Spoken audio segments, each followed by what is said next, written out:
윤석열 전 총장이 드디어 이제 국민의힘 대선 후보로 이제 최종 확정이 됐습니다. 확정이 되면서 드디어 이제 대선 전이 사실상 이제 불붙게 됐는데 사람들의 최대 관심사는 역시 부동산 정책. 예. 관심 많죠. 예. 그리고 뭐 어쨌든 두 분의 정책이 너무 정반대여서 예. 정말 이런 적은 없었던 것 같습니다. 이재명 후보 세금 폭탄 그 이상의 강력한 징벌적 제재를 통해서 집값을 안정시키겠다. 윤석열 부동산 공약, 쇼킹 부동산에서는 천지개벽이라고 표현을 했네요. 예. 그다음에 뭐 대통령 바뀌면 내 집 마련 가능할까? 또 뭐 집값 대추락한다. 뭐 이러면서 여러 분석들이 나오고 있습니다. 예. 두 분들의 공약은 어쨌든 극과 극입니다. 이재명 공공주도, 윤석열 민간주도, 이재명 증세, 윤석열 감세. 이거 하나하나 살펴보죠. 어떤 영향을 줄지. 일단 이재명과 윤석열을 가장 가르는 게 뭐냐? 규제 강화와 완화입니다. 이재명 부동산 불로소득 공화국이라는 오명을 이재명 정부의 명운을 걸고 확실하게 없애겠다. 개발이익 환수제 강화, 분양가 상한제 이미 도입해 있지만 이걸 더 강화하겠다. 집은 공공재다. 땅은 국민의 모두의 것이다. 이런 생각을 확고하게 할 필요가 있다. 뭐 이런 말씀하셨습니다. 외국인과 법인의 토지거래 허가제, 개발이익 도민 환수제, 건설 분양 원가 공개 이런 걸 갖다가 경기도에서 실시했는데 이게 대한민국의 표준이 되게 할 것이다.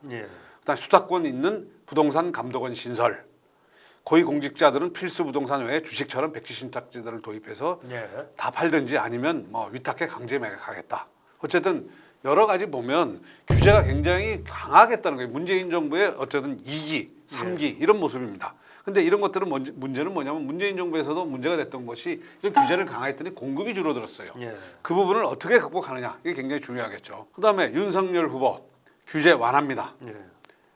이 기본적인 인식은 문재인 정부식으로 하면 안 된다는 겁니다. 문재인 정부의 부동산 정책에 대해서 징벌적 과세와 과도한 대출 규제, 시장을 무시한 임대차 보호법 등으로 집값 안정에 실패했다. 그래서 국민들이 집을 사기도 보유하기도 팔기도 전셋집을 얻기도 힘들다. 현 정부가 도입한 잘못된 규제와 세제를 정상화하겠다. 이명박 박근혜 정부로 정책을 원상 복원 회귀하겠다. 이런 의미로 보입니다. 그다음에 또 중요한 게 세금 문제입니다. 이재명 국토보유세 신설하겠다. 윤석열 종부세 재검토하겠다. 그다음에 양도소득세 낮추겠다. 극과 극입니다. 이재명의 그 국토보유세 저희들도 여러 번 설명해드렸죠. 0.17% 수준인 부동산 보유실효세를 1%까지 끌어올리겠다. 국토보유세 전액을 기본소득으로 지급해 조소재앙을 줄이게 하겠다. 또 강남은 정책 캠프 공동위원장이 이런 말도 했어요. 이재명 후보가 대통령이 되면 재산세, 종부세를 없애고 국토보유세로 통합한다. 근데 이재명 후보가 뭐 또 이런 얘기를 했어요. 블록체인 기반의 전국민 부동산 개발이익 공유제를 도입할 걸 검토하겠다.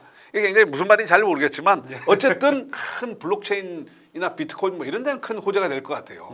이걸 블록체인 기반의 어떤 개발이익 공유제라는 게 어쨌든 대장동 사태 때문에 아마 나온 것 같은데 아직도 이제 좀 검토를 해보시겠죠.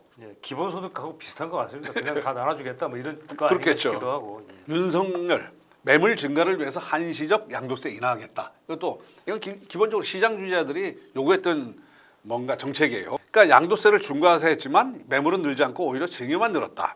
그래서 양도세를 최대 90%까지 단계별로 감면하고 다주택자는 임기 5년간 양도세의 50%를 감면해 주겠다. 그러면 매물이 나올 것이다. 그래서 집값을 떨어질 수도 있다. 그리고 1세대 1주택자는 세율을 인하하고 종부세 체계를 재검토하겠다. 그다음에 가세 이연 제도 등을 도입해서 장기 보유 고령층 1세대 1주택자의 재산세 부담을 경감하겠다.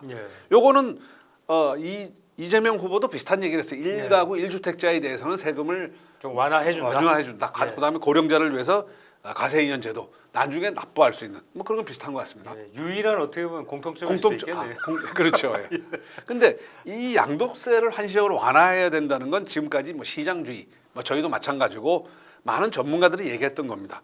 제가 찾아보니까 심지어 한겨레 안재성 논설위원실장도 그런 얘기를 했더라고요. 집값 잡기 위해서 다주택 양도세 한시 인하하자.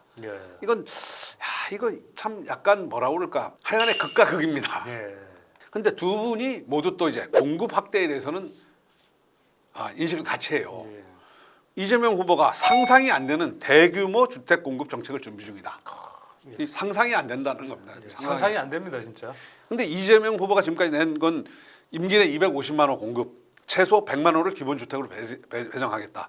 기본주택은 뭐냐? 기본적으로 임대주택입니다. 저렴한 임대료로 역세권 등에서 30년 이상 거주 가능한 공공주택입니다. 문제는 이재명 후보의 뭐 우리가 기본주택, 이 공공주택 비율을 10%까지 공공장기 임대를 10%까지 늘리겠다. 이거 반대하는 사람 없어요. 예. 근데 이게 과연 임기 내에 임기 내에 그냥 아파트 한 채 짓기도 힘들어요. 사실 냉정하게 얘기하면 아파트 분양까지는 가능한데 토지 수용해야죠, 뭐 설계해야죠. 이러다 보면 빨라도 3년, 뭐 분양은 가능하겠지만 완공이 불가능해요. 그런 측면에서 보면 그 임대 확대라는 것도 그거 반대하지는 않아요. 예. 근데 그게 가능하겠느냐? 자기 임기 내에. 이게 문제인 것 같습니다. 윤석열 후보도 250만 호. 예. 이거는 양쪽이 같아요. 근데 250만 호라는 게 연간 한 50만 호쯤 되니까 그렇게 엄청나게 파격적이다. 그렇게 보기는 좀 어려운 것 같아요. 그중에서 130만 원 신규 주택 수도권에 공급하겠다. 뭐 윤석열 후보 중에 특이한 게 청년 원가 주택. 예, 저도 아주 좀 독특하다고 봤습니다. 네. 그러니까 5년 내 30만 원 공급. 이거는 뭐 원가로 주택을 분양해서 5년 이상 거주하면 만일 팔려고 하면 국가에 매각해서 차익의 뭐 70% 이상을 보장하는 제도다. 예. 근데 이게 뭐 실제로 시행됐을 때 아마 청년층의 표를 잡기 위해서 아마 만든 제도 같아요. 청년에 대한 어떤 주택 공급 확대는 아마 이재명 후보도 곧 아마 발표를 할 것 같아요. 그렇죠. 어차피 청년층을 표심을 잡는 게 중요하니까요. 예. 그다음에 5년간 20만 가구 역세권 첫집 주택. 이거 첫집. 주택. 그러니까 아마 생애 첫 주택인 것 같아요. 예. 역세권 민간 재건축 단지 용적률을 기존 300에서 500%를 높여주고 이 중 50%를 기부 체납 받아가지고 싸게 이제 뭐 공짜로 이제 만들어가지고 이제 공급하겠다. 예. 그다음에 뭐 차량 정비창이나 유수지, 공영 차고지 국공유지를 지화하거나 뭐 상부를 데크화해가지고 매년 4만 호 정도를 역세권 첫집 주택으로 하겠다. 이것도 어디서 많이 들어본 것 같잖아요.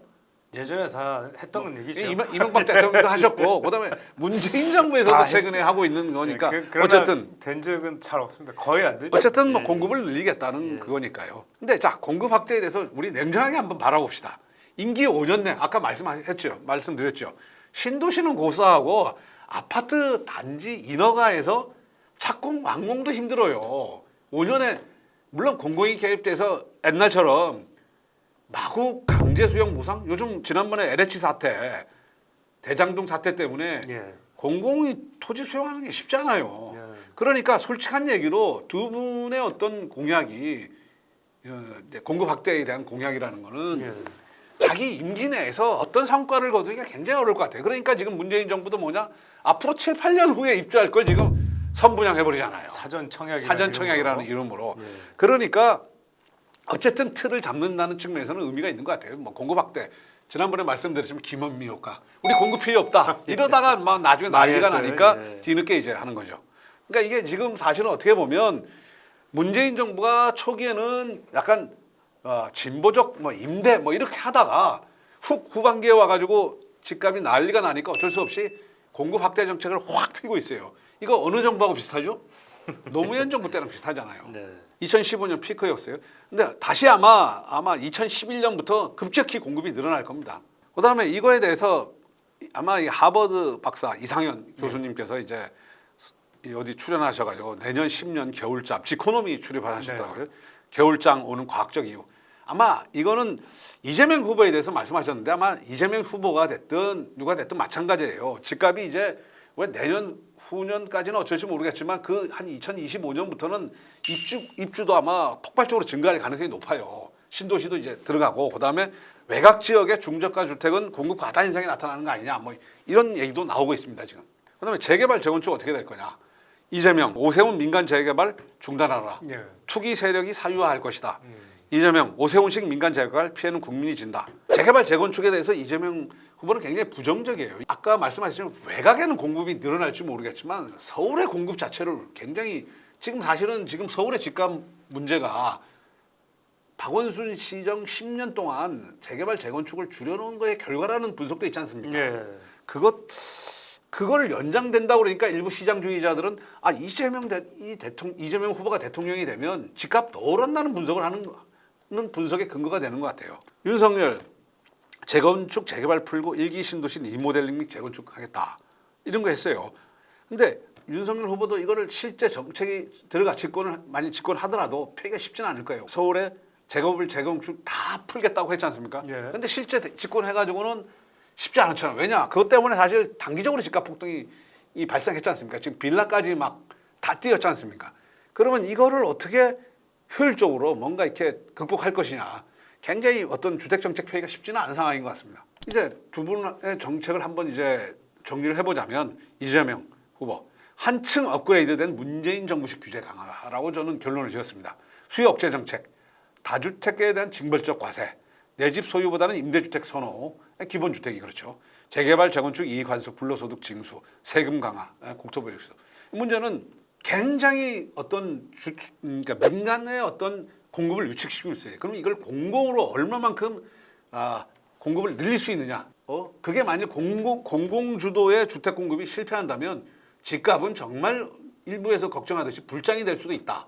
뭐 이런 느낌이 들어요. 그다음에 윤석열 후보, 문재인 정부와 정반대의 어떤 정책, 재건축 재개발 완화를 통한 공급 확대, 임대보다 자가 보유 정책, 세제 완화를 매물 유도. 이거 뭐 시장주의적인데 단기간에 굉장히 어떤 부분 어떻게 보면 시장을 과열시킬 수 있어요. 근데 설득해야 돼요. 이거를 해서 장기적으로 집값이 안정된다는 걸 설득하지 못하면 이것도 굉장히 어떤 뭐라고 할까 국민적 반발에 부딪힐 수도 저는 있다고 봐요. 예. 자, 어쨌든 지금 이제 차기 정부가 됐을 때 아까 말씀드렸지만 문재인 정부가 어쨌든 정책을 초반에 뭐 중반까지도 규제 위주의 정책을 하다가 이사 대책을 통해서 완전히 그냥 공급 폭탄을 쏟아내지 않았습니까? 그렇게 보면 좀 내년에 어떤 대선 이후 어떤 시장을 전망을 해본다면 일단 대출 규제가 지금 되고 있어요. 그러니까 사실은 집값 폭등의 요인들 중에 일부가 해소가 됐어요. 그다음에 저금리가 이미 금리가 오르기 시작했고 11월 달에 금리가 오를 거고 미국 금리도 오를 거고 이렇게 되면 금리 인상으로 인해서 우리 집값이 안정될 수 있는 요인이 마련될 거예요. 그다음에 신도시 개발.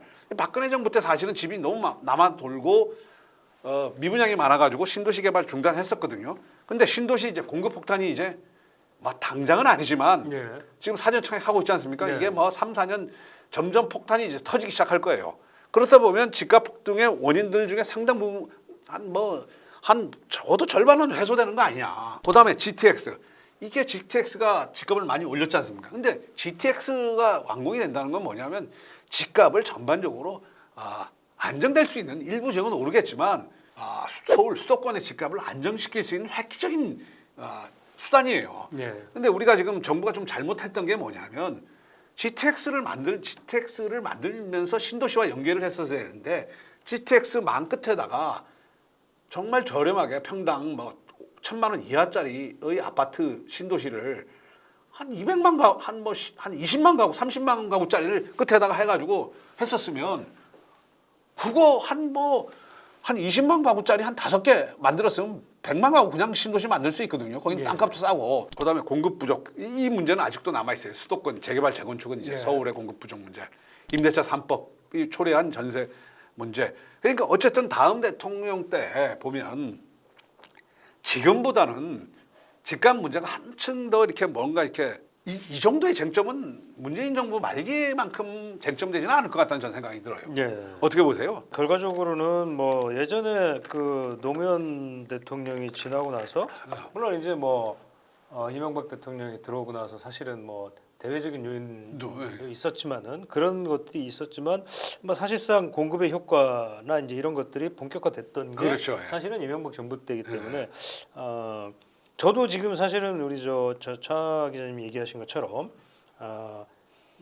결과적으로는 공급 확대 정책이 지금처럼 뭐 꾸준하게 만약에 이 정책이 흔들리지 않고 진행이 된다라는 전제 하에서는 분명히 집값이 상승 압력보다는 안정 내지는 하방 압력이 분명히 세질 거다. 그러니까 어쨌든 두 후보님께서 그 공급 확대를 그러니까 사실은 이사 대책에서 이미 다 나왔죠. 파격적이었죠. 근데 그게 제대로 되느냐 안 되느냐는 문제가 있지만 역시 신도시는 뭐 어쨌든 속도가 늦어지지만 진행이 되고 있고 그다음에 역세권 재건축 재개발 이런 거 부분도 두 분 다 아마 내가 보니까 이재명 후보도 윤석열 후보랑 비슷하게 역세권에다가 용적률 인센티브 확 줘가지고 고층으로 지어서 저렴하게 뭐 임대주택을 짓든 분양을 하든 아마 그런 방식이 될 것 같아요. 그렇게 되면 이게 어쨌든 근데 문제는 이제 공급 폭탄이 언제 터지냐의 문제죠. 내년에 공급 폭탄이 터지기는 좀 조금 현실적으로 어렵죠. 왜냐하면 이제 입주나 분양 물량이 지금 현재로서는 뭐 내년에는 나오기가 어려운 그러니까 거고. 그런데 내후년이나 뭐 2, 3년 후에 공급 폭탄이 터진다는 그렇죠. 게